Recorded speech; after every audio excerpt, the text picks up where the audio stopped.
JBS నుంచి Shamirpet, Paradise నుంచి మేడ్చల్ వరకు మెట్రో రైలుకు రాష్ట్ర ప్రభుత్వం గ్రీన్ సిగ్నల్ ఇవ్వడంతో కంటోన్మెంట్ ఎమ్మెల్యే శ్రీ గణేష్ సంతోషం వ్యక్తం చేశారు.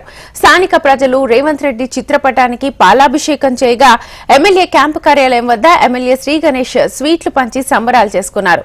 పెరుగుతున్న ట్రాఫిక్ సమస్యను అధిగమించేందుకు సీఎం రేవంత్ రెడ్డి తీసుకుంటున్న నిర్ణయాలపై ఎమ్మెల్యే శ్రీ గణేష్ కృతజ్ఞతలు తెలిపారు.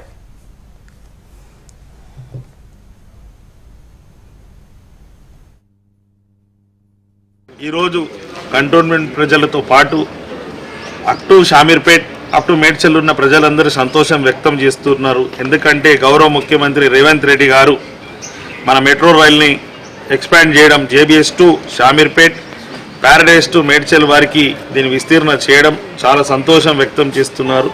గౌరవ ముఖ్యమంత్రికి గారికి మా ఒక హృదయపూర్వకంగా ధన్యవాదాలు తెలుపుతున్నాను.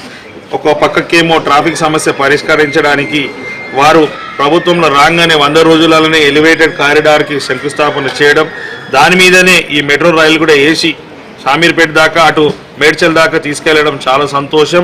అన్ని రకాలుగా ట్రాఫిక్ సమస్య పరిష్కరించడానికి, ట్రాఫిక్ని ఈజ్ చేయడానికి, పబ్లిక్ ట్రాన్స్పోర్టేషన్ పెంచడానికి ఈ నార్త్ సిటీ దాకా తీసుకొచ్చినందుకు ధన్యవాదాలు తెలుపుతూ, ఈరోజు కాంగ్రెస్ ప్రభుత్వం యావత్ తెలంగాణలో అన్ని సిటీని చాలా దూరం దాకా డెవలప్మెంట్ చేస్తూ ఈ మెట్రో రైల్ని అన్ని ఈస్ట్, వెస్ట్, నార్త్, సౌత్ 4 సైడ్లో కూడా విస్తీర్ణ చేసి ప్రజలకు ట్రాఫిక్ సమస్య పరిష్కరిస్తూ పాటు ట్రాన్స్పోర్టేషన్ కూడా అందుబాటులో తీసుకొస్తున్నందుకు తెలంగాణ రాష్ట్రంలో ఉన్న ప్రజలందరూ హర్షం వ్యక్తం చేసి సంతోషం చేస్తున్నారు.